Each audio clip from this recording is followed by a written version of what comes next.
You know we love you, but we just can't afford 2 private tuitions." That was the moment I stopped chewing. Fork halfway to my mouth, frozen. The words were casual, tossed out like a weather report. My mum reached for the bread basket like she hadn't just carved open my chest and spit inside. I looked at my dad. He didn't meet my eyes, just kept sipping his wine, swirling it like he was some Wall Street sommelier instead of a guy who'd just told his daughter her dreams weren't worth the investment. My name's Annabelle, and that was the night I realised I was on my own. Gage got into Yale, my mum added, smiling like she'd won something. We're going to make it work for him. It's a once-in-a-lifetime opportunity. I was 17. I had a 4.3 GPA, had worked 2 part-time jobs since sophomore year, and had just gotten into Northwestern with a partial scholarship. But Gage had potential. Gage was the golden boy. I pushed my plate away. "Community college has great programs," my dad said, finally looking at me. "You're practical. You'll make it work." I didn't cry. I didn't argue. I just nodded, stood up, and walked upstairs. That was the last family dinner I ever attended voluntarily. 2 weeks later, I was enrolled at Westfield Community College. I got a job at a dry cleaner during the day and took classes at night. I lived on instant noodles and vending machine coffee. My parents called sometimes, usually to brag about Gage's latest debate win or his networking dinners.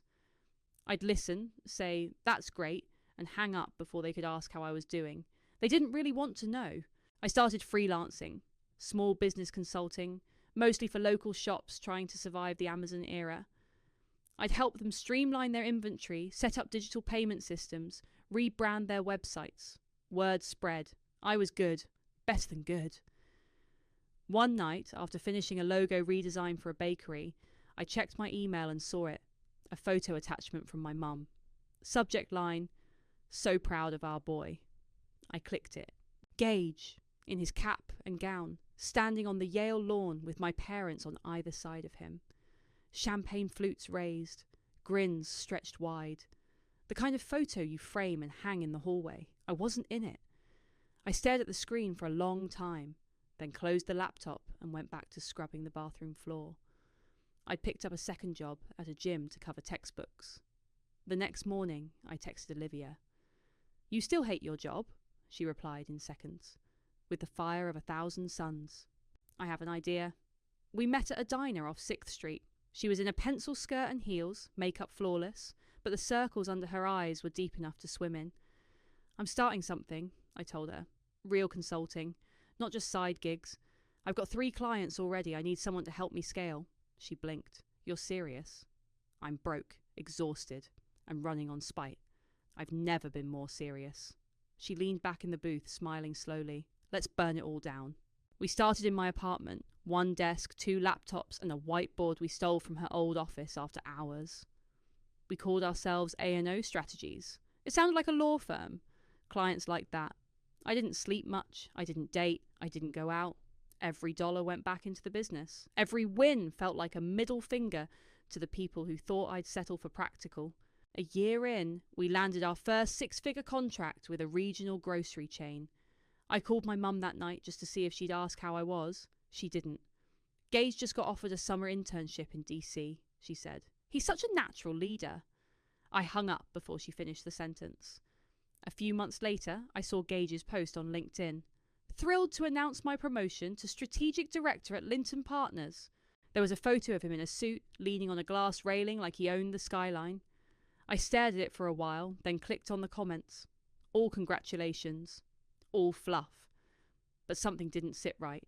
I called Olivia. "Can you look into Linton Partners?" she called back 20 minutes later. "He was let go 3 weeks ago, downsizing. That post is fake." I laughed so hard I nearly spilled my coffee. For the first time in years, I felt something close to peace. I didn't need their approval. I didn't need their money. I was building something they couldn't even see, let alone understand. But I wasn't done. Not yet. They taught me to survive without them. Now they were going to learn what I'd become. "Okay, but hear me out," Olivia said, balancing a takeout box on her knee. "What if we stop calling it a project and start calling it a firm? I looked up from my laptop, eyes burning from 10 straight hours of spreadsheets. We don't even have an office. She gestured around the cramped apartment. This is an office. It has a desk, a printer, and a CEO who hasn't showered in 3 days. 2, I muttered. She grinned. Progress. We were living off caffeine, adrenaline, and the occasional stolen Wi-Fi from the neighbour's unlocked router. But the work kept coming. Word of mouth was faster than any ad campaign. One coffee shop owner told a florist. The florist told a boutique. The boutique told a yoga studio. Suddenly we were booked out 3 months. Our first real test came with a logistics company in Jersey. They were bleeding money and didn't know why. I spent 3 nights tearing through their books, rewriting their supply chain strategy from scratch. Olivia handled the client meetings, smoothed egos, and translated my bluntness into something resembling diplomacy. When they wired the payment, $45,000, I stared at the screen for a full minute. Is that a typo? I asked. Nope, Olivia said, popping open a bottle of cheap champagne. That's our worth. I didn't cry, but I did sit on the floor and let the bubbles go to my head. We moved into a tiny office downtown, brick walls, flickering fluorescent lights, and a leaky ceiling, but it was ours. We painted the walls white, bought used furniture off Craigslist, and slapped our logo on the door. A&O Strategies. No one needed to know it stood for Annabelle and Olivia. We hired our first intern, a college kid named Marcus who thought we were badass. We paid him in coffee and experience until we could afford more. He didn't complain. One afternoon, while Olivia was out meeting a client, my phone buzzed. Dad. Just checking in. How's your little project going? I stared at the message. Little project. I typed and deleted 5 different replies before settling on. Me. It's going.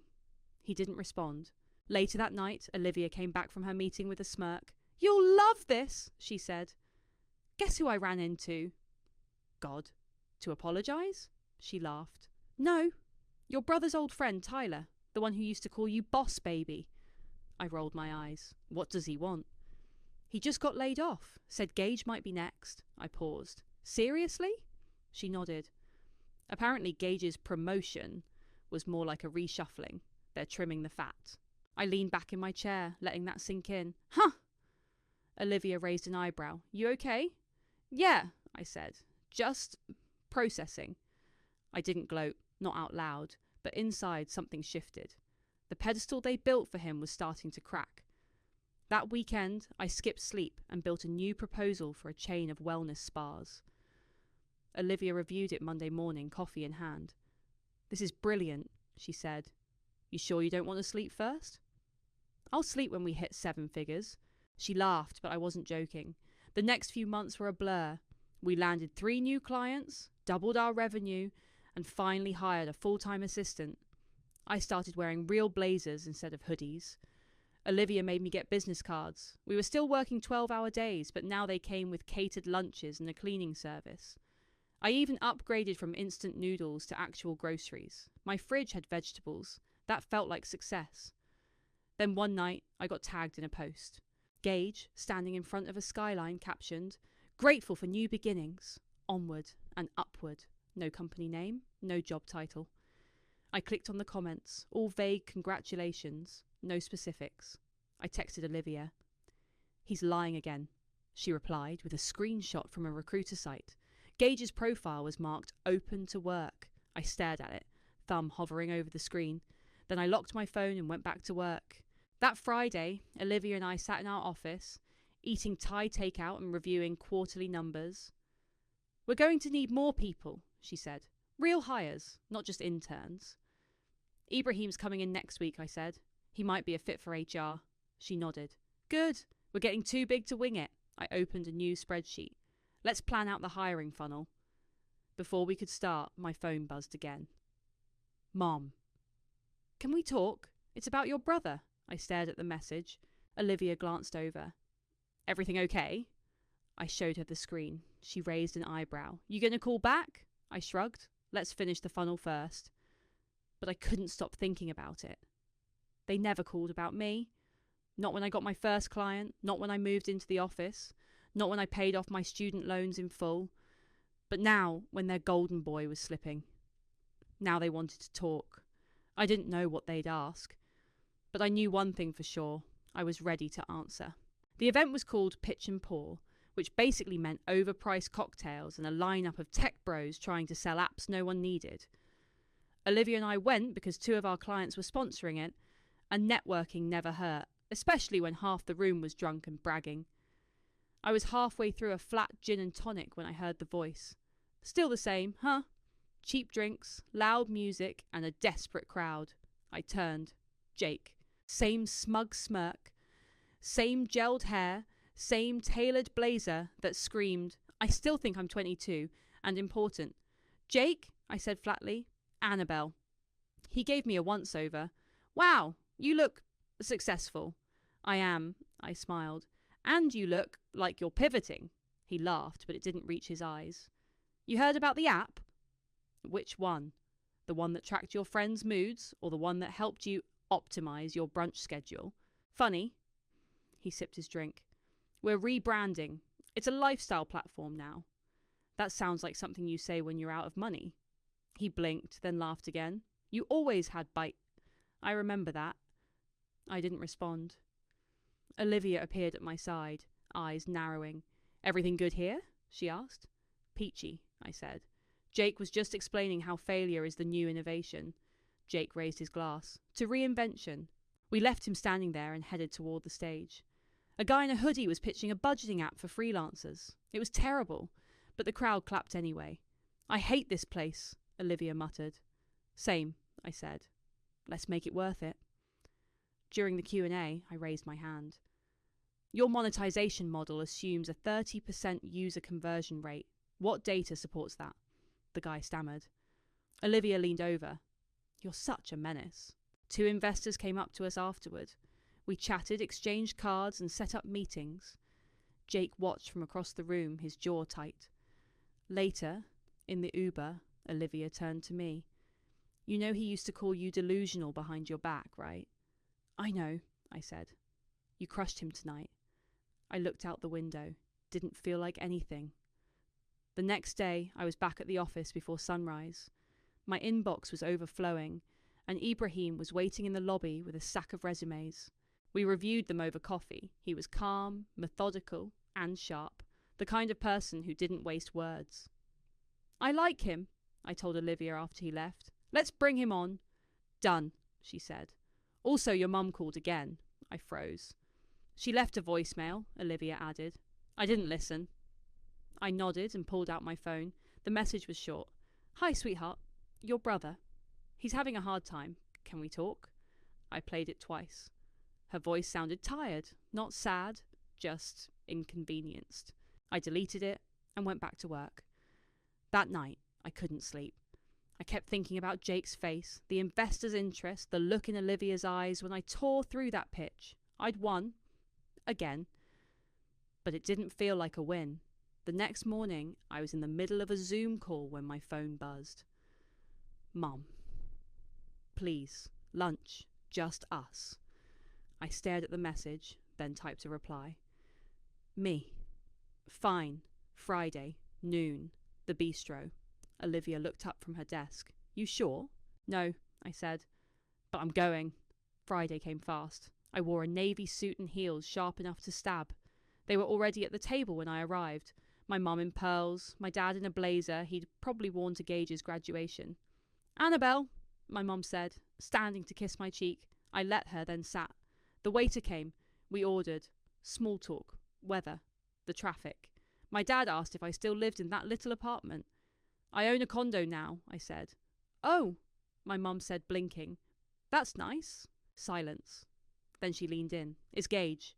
I waited. He's struggling, she said. He lost his job. He's been applying, but nothing's sticking. He's depressed, my dad added. Withdrawn. We're worried. I picked up my water. And? Well, my mum said, we thought maybe you could help. I raised an eyebrow. Put in a good word, she said. Maybe at your company? My fork clinked against the plate. You want me to get him a job? It's just an entry-level position, my dad said. He needs structure, a place to rebuild. I looked at them. The same people who told me to be practical, who funded his Ivy League education and sent me to community college, who never once asked how I was doing when I was working 2 jobs and eating canned soup. I smiled. Sure, I said. I'll see what I can do, my mum exhaled. Thank you, sweetheart. We knew you'd understand. I paid the bill before they could argue. Back at the office, I walked into Olivia's office. Set up an interview, I said. Entry level, no favours. She looked up. For who? My brother. She blinked. Seriously? Yep. She studied my face. You're not doing this out of kindness. Nope. She didn't ask anything else, just nodded and opened her laptop. As I walked out, I passed Ibrahim in the hallway. Hey, I said. You might be getting a new team member soon. He raised an eyebrow. Should I be worried? I smiled. Not at all. Just keep a close eye. That night, I poured a glass of wine and opened a blank document. I typed out the job offer, and at the bottom, I signed it. Annabelle. Chief Executive Officer. I hit print. Gage showed up 20 minutes late to his interview. Olivia watched him swagger through the glass doors like he owned the place, sunglasses still on, coffee in hand. She didn't say a word, just buzzed Ibrahim's office and let him know the candidate had arrived. I watched everything from the security feed in my office. He didn't recognise Olivia. That was the first red flag. She stood to greet him, hand extended. Hi, I'm Olivia. Thanks for coming in. He barely glanced at her. You the assistant? She blinked. I'm the COO. Oh, he laughed. Right, sorry, never mind. He sat down without being asked. I muted the volume and leaned back in my chair. Olivia was a pro, calm, collected, polite. Gage, on the other hand, leaned back like he was on a date, arms stretched, talking with his hands, interrupting every few seconds. Ibrahim entered 5 minutes later. Gage stood and shook his hand, firmer this time. Probably assumed the man in the suit was the real decision-maker. They moved into the conference room. I watched the door close, then turned back to my laptop. An hour later, Olivia walked in. Well, she said, your brother's still a jackass. I looked up. Tell me everything. He called me sweetheart twice. Said he was overqualified, but willing to help us out. Asked if we had a golf membership perk. I laughed. What did Ibrahim say? He smiled, took notes, didn't say much. Perfect. She sat down. You really want to hire him? I want to see what happens when he doesn't get special treatment. She raised an eyebrow. You're playing with fire. I'm fireproof. The next day, I sent the offer letter. Entry-level analyst. Salary just above minimum wage. No perks. No title fluff. Real work. Real hours. He accepted within the hour. His first day was Monday. He walked in wearing a designer blazer and no clue what he was walking into. Olivia greeted him again. This time he remembered her title. Looking forward to working with you, he said, trying to sound humble. She handed him a welcome packet and pointed toward Ibrahim's office. Your manager's waiting, he blinked. Oh, I thought I'd be working with someone more senior. You are, she said. Ibrahim's the head of the department. He looked confused but followed instructions. I watched from my office, door shut. I didn't plan to interact. Not yet. By Wednesday, Ibrahim had already sent me 3 flagged emails, missed deadlines, incomplete reports. Gage had asked a junior associate to handle the boring parts of a client brief. I called Olivia in. Keep him on a short leash, I said. He's already tangling it around his neck, she replied. By Friday, he'd submitted a pitch deck with entire paragraphs copied from a competitor's website. Ibrahim walked into my office, closed the door behind him. We have a problem, he said, laying the printed pages on my desk. I scanned them, word for word. Fire him, I said. Ibrahim hesitated. Are you sure? I looked up. Would you be asking if he wasn't my brother? He didn't answer. I sighed. No, don't fire him. Not yet. He raised an eyebrow. Make him fix it. Set a deadline. No help. If he fails, then we let him go. Ibrahim nodded slowly. Understood. That weekend my parents showed up, unannounced. I was at the office, working late, when the receptionist buzzed me. There's a couple here asking for you. They say they're your parents. I stared at the phone. Send them to conference room B. They walked in 10 minutes later. My mum was holding a tin of cookies. My dad looked like he hadn't slept. Annabelle, she said. smiling too wide. We were in the area. I didn't offer them a seat. What do you want? She blinked. Just checking in. How's Gage doing? I crossed my arms. You should ask him. We did, my dad said. He says it's challenging. I said nothing. My mom stepped forward. We're just worried. He's not used to this kind of environment. You mean one where he actually has to work? She flinched. That's not fair. No, I said. What's not fair is watching him coast through life while I clawed my way out of a hole you dug for me. My dad cleared his throat. We didn't come here to argue. Then why are you here? They exchanged a look. Maybe you could mentor him, my mum said. Guide him a little. I laughed loudly. You want me to babysit your grown son? We just want him to succeed, she said. I stared at them. You should have thought about that 10 years ago. They left without saying goodbye. Monday morning, Gage was in early. He looked tired. The deck had been redone. It wasn't good, but it wasn't plagiarized. Ibrahim handed it to me. Your call. I read it, then slid it back. Let him present it. Sink or swim. Ibrahim nodded. As Gage walked by my office later, he glanced in. Our eyes met for half a second. I didn't smile. He looked away. Good. Let him feel it. Let him earn it. Or don't. Gage showed up for his first big client presentation, wearing a blazer 2 sizes too tight and a smile like he was about to charm his way out of doing actual work. I watched from the observation room behind the one-way glass, arms crossed, sipping a coffee that had gone cold an hour ago. Ibrahim stood at the front of the conference room, setting up the screen. Gage leaned against the table, scrolling through his phone like he was waiting for bottle service. Is he seriously texting right now? Olivia asked, standing beside me. Wait for it, I said. The clients walked in, a trio from a mid-sized retail chain we were hoping to lock down for a full rebrand. Gage straightened up, flashed his teeth, and stepped forward before Ibrahim could open his mouth. Welcome, welcome, Gage said, extending his hand. You're in good hands today. I'll be walking you through our strategy.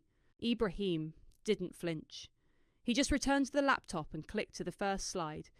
Gage launched into the pitch like he was auditioning for Shark Tank. Buzzwords. Empty promises. No data. He even cracked a joke about millennial attention spans that landed like a brick. One of the clients glanced at his watch. Another scribbled something in a notebook. Ibrahim stepped in halfway through, gently redirecting the conversation, grounding it with actual numbers and projections. Gage looked annoyed, like someone had interrupted his solo. When it ended, the clients nodded politely and left with tight smiles. Ibrahim closed his laptop. Gage leaned back in his chair. Crushed it, he said. I turned to Olivia. He's delusional, she sighed. You want me to talk to him? No, I said. Let him keep thinking he's winning. Later that afternoon, I passed Gage in the hallway. He didn't say anything. Just nodded like we were colleagues, like he didn't know I was the one who'd signed his offer letter. I stopped at the break room. Marcus, one of our junior analysts, was making coffee. Hey, I said, how's it going? He glanced around, then leaned in. Gage told me to redo his report, said it was beneath him. I clenched my jaw. Did you? No, Marcus said. I told Ibrahim. Good. I walked back to my office, shut the door, and pulled up Gage's employee file. He was 3 weeks in. No improvements, no accountability, but I wasn't done with him yet. The next morning, I called Ibrahim. I want him on the next internal review panel, I said. Ibrahim raised an eyebrow. He's not qualified. Exactly, he nodded. Understood.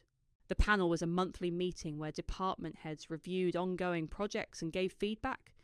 It wasn't glamorous, just charts, metrics, and real talk. Gage showed up late. Again. He slid into the seat next to Ibrahim, whispering something with a smirk. Ibrahim didn't respond. As the first analyst presented, Gage scrolled on his phone. When it was his turn to comment, he said, "Looks solid, just make it pop more."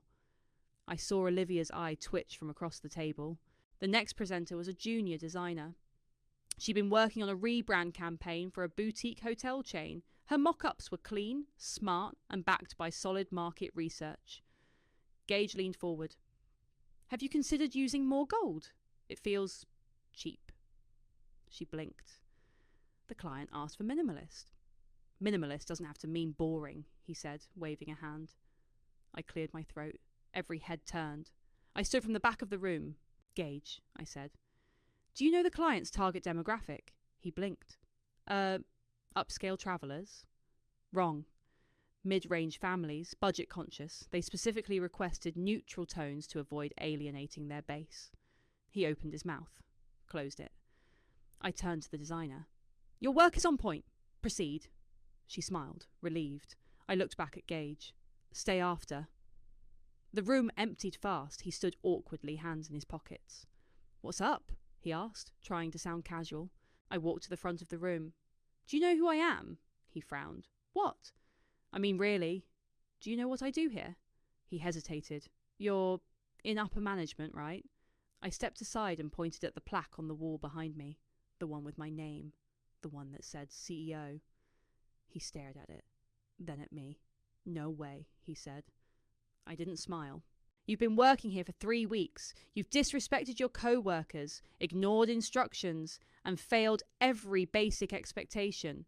And you didn't even bother to learn who runs the company. He looked like he'd been slapped.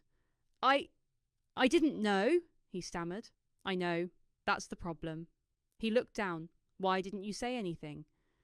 Because I wanted to see who you really are when no one's watching. Silence.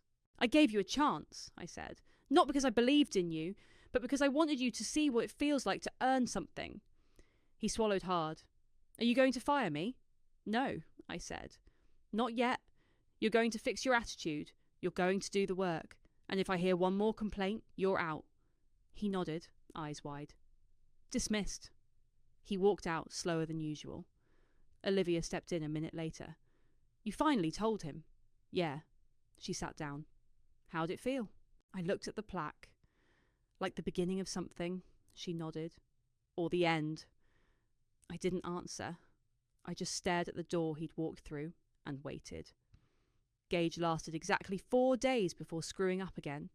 This time, he emailed a client the wrong deck, one from a completely different industry. The client was confused. Ibrahim was livid. Olivia forwarded me the chain with a subject line that just read, He's testing your patience, right? I called Ibrahim. Let him fix it, I said. He doesn't know how. Then he'll learn. I hung up before I could change my mind. That afternoon, I watched Gage from my office window. He sat at his desk, hunched over, clicking and deleting, clicking and deleting. For once, he wasn't talking to anyone. No fake charm, no swagger, just a guy in a wrinkled shirt trying to dig himself out of a hole.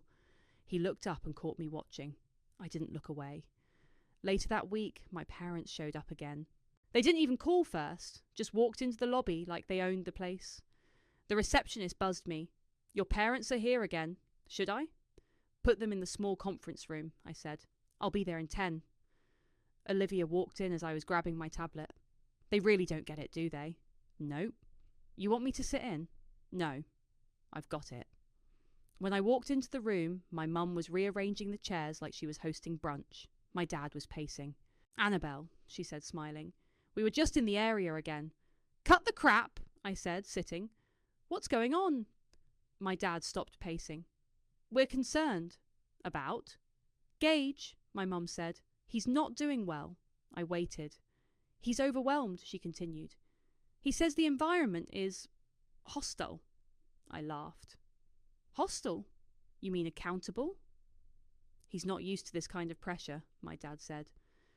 I looked at them. Neither was I. But you didn't seem too concerned back then. My mum's smile faltered. We just want to make sure he's being treated fairly. Fairly? I leaned forward. He's been handed more chances in 3 weeks than I got in 3 years. My dad's jaw clenched. We're not here to argue. Then what are you here for? They didn't answer. I stood. He'll either rise to the occasion or he won't. That's his problem now. My mum reached into her bag and pulled out a checkbook. I stared at it. We're behind on the mortgage, she said quietly. Your father's pension got cut. We thought maybe... I held up a hand. No, she blinked. Just to help us get through the... No.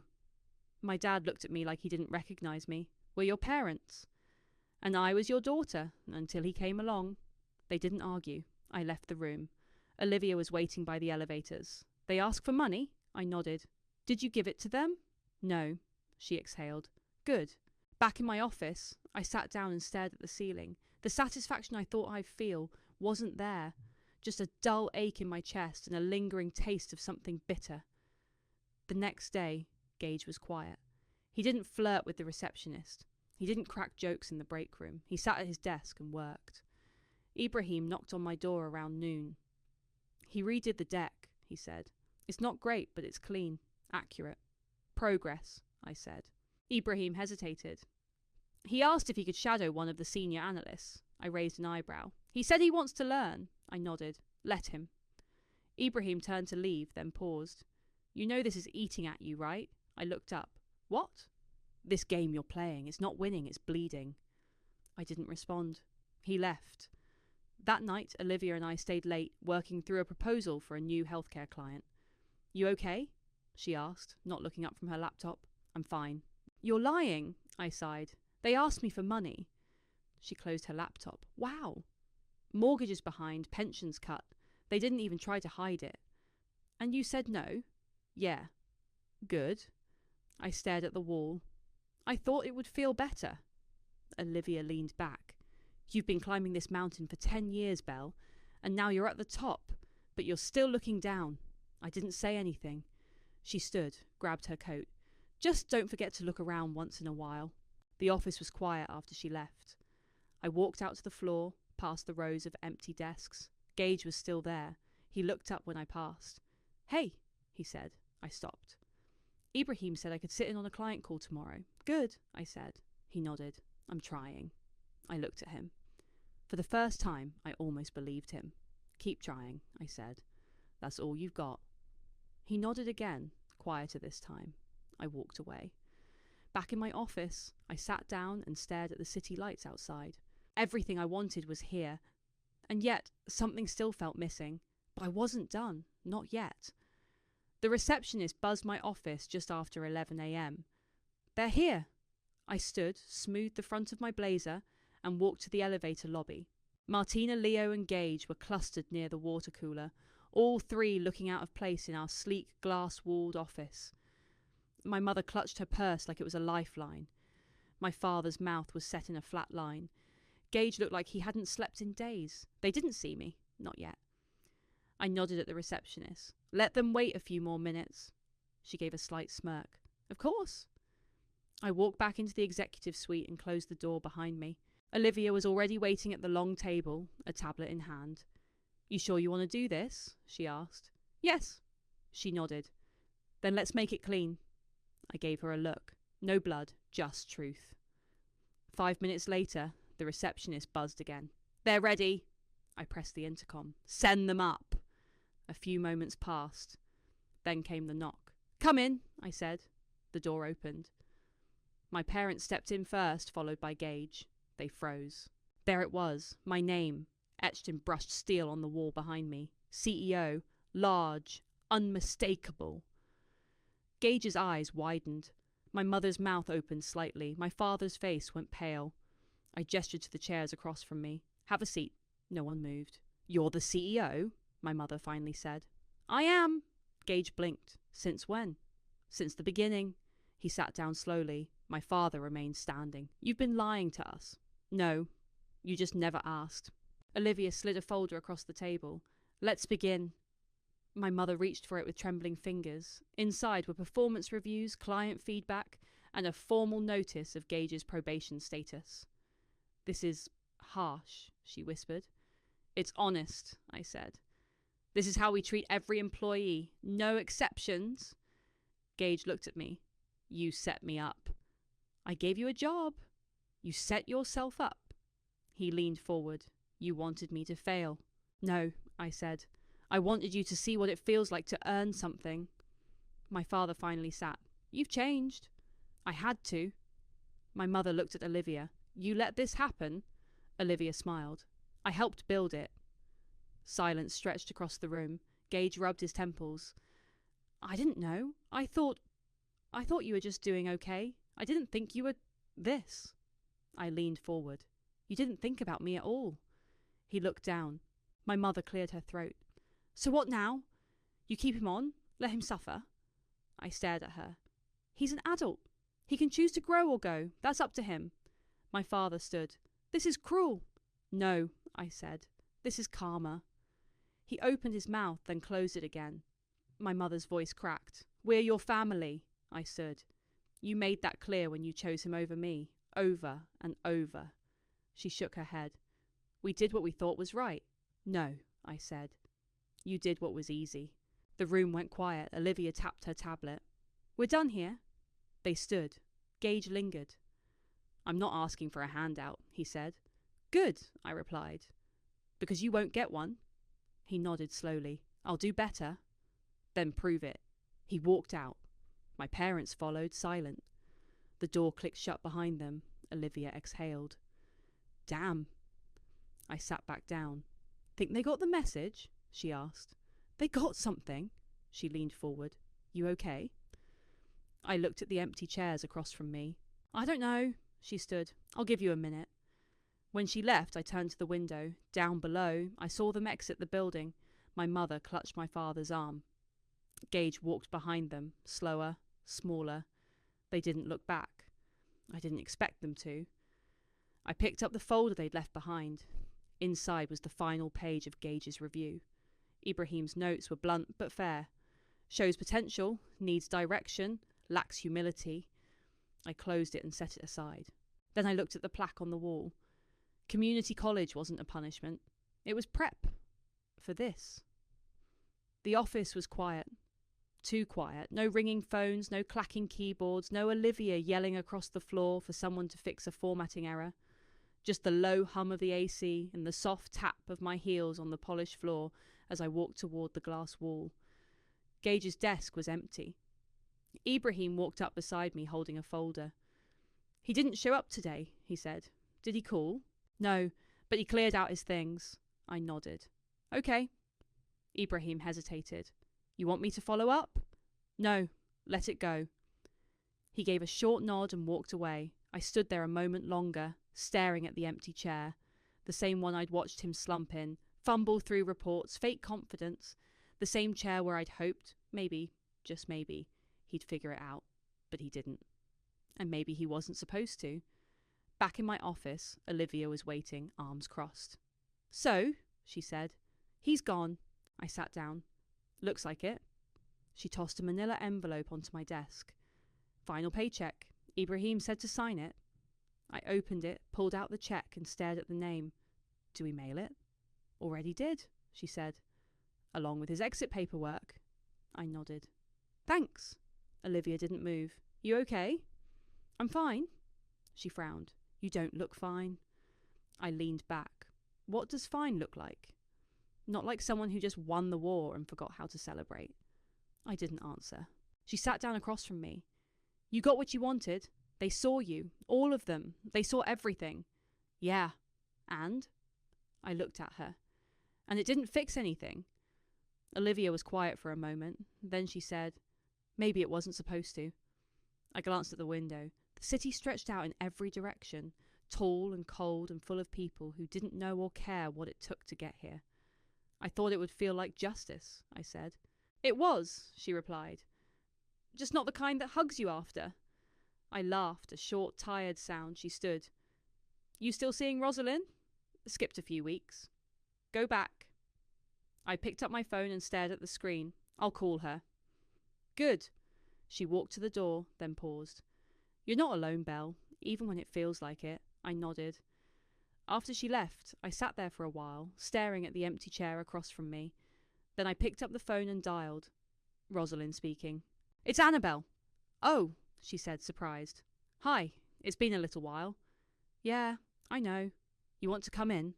I looked around my office, the awards on the shelf, the framed first check from our first client, the photo of Olivia and me on the day we opened this place. Yeah, I said. I think I do. Rosalind's office smelled like lavender and old books. She offered me tea, which I declined, and waited until I sat before speaking. You look tired, she said. I am, she nodded. Tell me. I took a breath. They came to my office. My parents. Gage. She raised an eyebrow. How did that go? They found out I'm the CEO. And? They were shocked. Then they were ashamed. Then they asked for money. She didn't flinch. Did you give it to them? No. Why not? Because they didn't earn it. She smiled faintly. And you did. I did. We sat in silence for a moment. And yet, she said, you're here. I thought revenge would feel better. Did it feel good at all? I nodded. At first. And now? It feels empty. Rosalind leaned forward. Because revenge doesn't rebuild, it only burns. I looked down at my hands. So what now? You decide what comes next. You've proven your worth. Now you get to figure out who you are without the weight of proving it. I didn't respond. She didn't push. When I left her office, the sun was already setting. I walked instead of calling a car. The streets buzzed with noise and traffic and life. I passed a bookstore, a bakery, a flower shop. All places I once helped survive. All places that trusted me before I had a title. My phone buzzed, a text from Gage. Thanks for the opportunity. I wasn't ready. I hope you keep building something great. No excuses, no blame, just honesty. I stared at it for a long time. Then I typed, Despacis. I will. Take care of yourself. I didn't expect a reply. I didn't need one. Back at the office, I found Olivia in the break room, pouring herself a glass of wine. She held up the bottle. You in? I nodded. One glass. We sat on the couch, shoes off, the city glowing behind us. You know what they used to tell me? I said. What? That I was too practical, that I should be more like Gage, charming, bold, magnetic. Olivia raised her glass. Screw that. I clinked mine against hers. They wanted me to be practical.